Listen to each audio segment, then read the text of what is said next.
So I made an ASL translator. Basically what's going to happen... What is ASL? Sorry.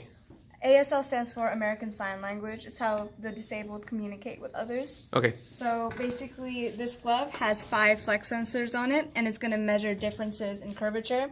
So the computer program that I wrote should be able to recognize the difference between hand motions like this and hand motions like that because the curvatures are different.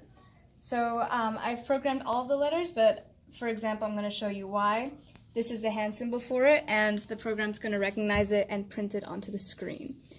It should recognize other letters and be able to detect changes pretty quickly. I could change to I, and it should be able to notice it and print that as well. Beautiful. I also have a compass sensor on the back of the hand that can detect whether the hand is facing in which direction. So, for example, I programmed it so that if the pinky is sticking up and the hand is in this direction, then it's going to read I. But if I turn it and the hand is facing that direction and the pinky is sticking out, then it's going to read J. Oh, that's great. Really nice. So in the future, I hope to make this wireless so that it'd be easier for all people to use it. And I'd also like to explore the possibility of having 2 hands so more things could be said than just letters. Fantastic. Yep.